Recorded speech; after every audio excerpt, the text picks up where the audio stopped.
Liverpool dropped points away at Newcastle. I'm going to explain why I think it's dropped points. We're going to be talking about this game right here. Newcastle 3, Liverpool 3. Bismillah ar-Rahman ar-Rahim. Hello, everyone, and welcome back to the channel. I'm just going to get straight into it. Make sure you guys are liking the video. Make sure you guys are subscribing. And Liverpool dropped points. Liverpool dropped points. And the reason why we dropped points is because we were ahead. That performance in the first half, we probably didn't even deserve a point to begin with. We did not even deserve a point to begin with in that first half, based on that specific performance of that first half.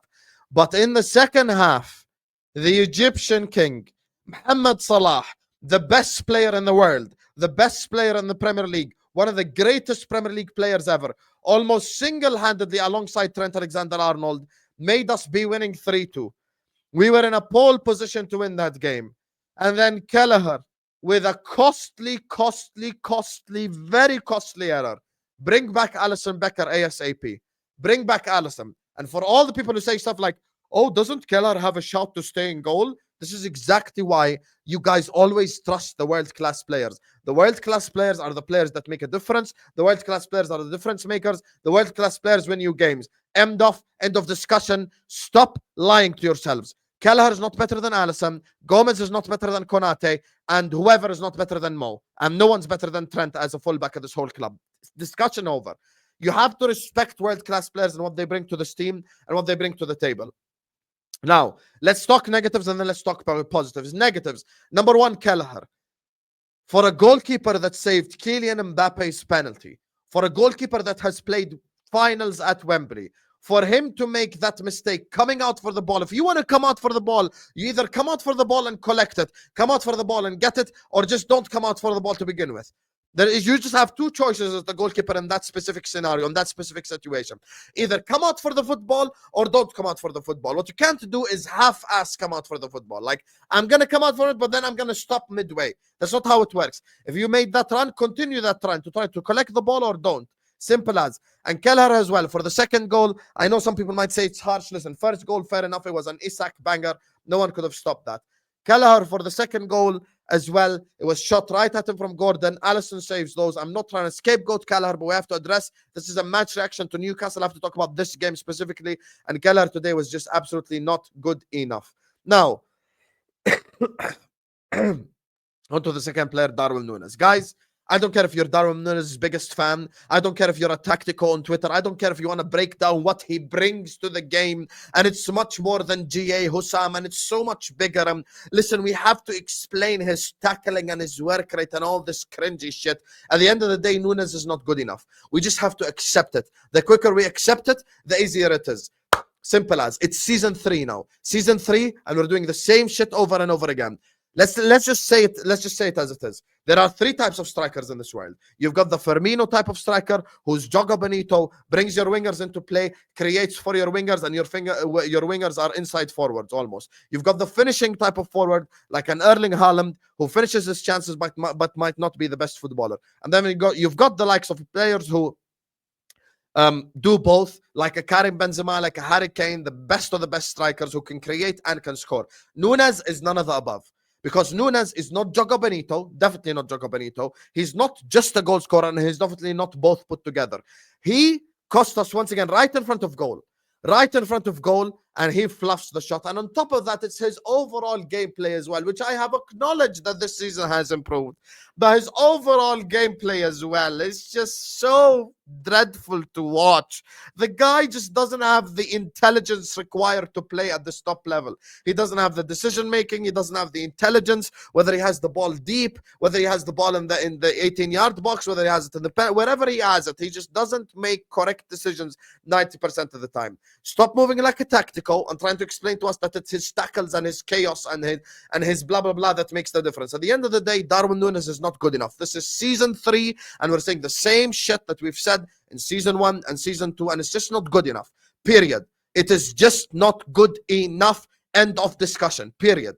Stop lying to yourself. Stop creating this false planet where you live on, where you act like Darwin Nunez is a good striker. He's not. I can't wait for Jota to come back. I know he is healthy, but his wife had obviously they had a child.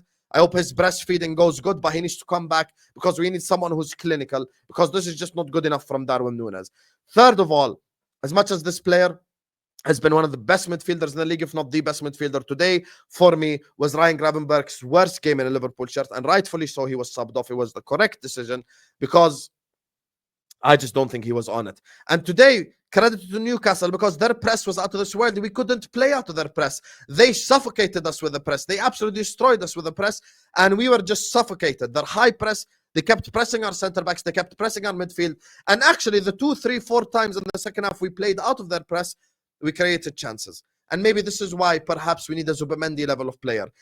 Positives now. Trent Alexander-Arnold came on, made the absolute difference in the game. Unbelievable player. Helped out Mo down the right-hand side, which I will be speaking on now in a second. Trent made a massive difference to us. And this is what a world-class player brings. Trent, Virgil, Alisson, Mo. Those 4 players are the reason why we're in this place to begin with. Yes, Slot has been fantastic tactically. Yes, Slot has done an unbelievable job at Liverpool Football Club. Unexpected job at Liverpool. He's changed a lot of things positively. But those 4 players are the difference makers, and those 4 players are the ones that make a difference. Bradley can't bench Trent. No one can bench Virgil. No one can bench Salah. And no one can bench Alisson, even if they save a penalty from Mbappe or Messi or Ronaldo themselves.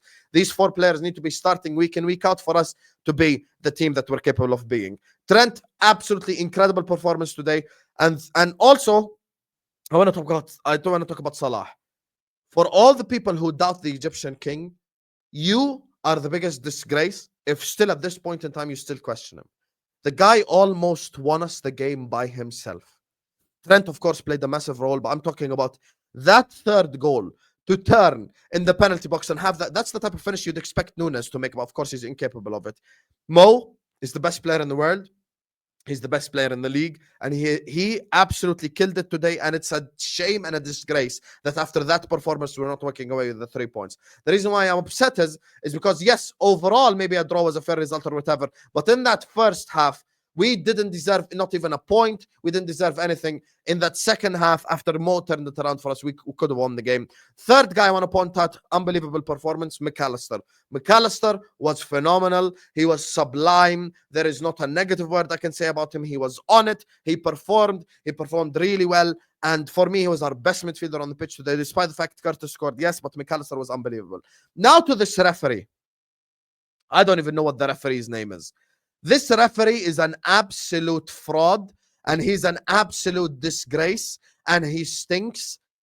Newcastle had 2 yellow cards. We had 1, 2, 3, 4, 5 yellow cards, and he was handing out yellow cards like their presents. I'm not sure about that penalty. I'm going to have to go check the rule, but could have had a penalty as well. But that referee was just handing out yellow cards like there's no tomorrow, like he's handing out presents. And he was an absolute disgrace. He had a horrible game. He did not help us whatsoever. He did not do anything whatsoever in the game that was fair or objective. He's a shit referee all around, just like the rest of the Premier League referees. That ref was horrible. He was horrendous. And that's just the truth of the matter, to be honest with you. But regardless, I'm not blaming the referee. We didn't play out of the press. We have players letting us down who played like absolute crap today. But we had 3 players for me that shone through. Gomez as well. Listen, I don't even want to rant. Like, share, comment, and subscribe. See you on the next one.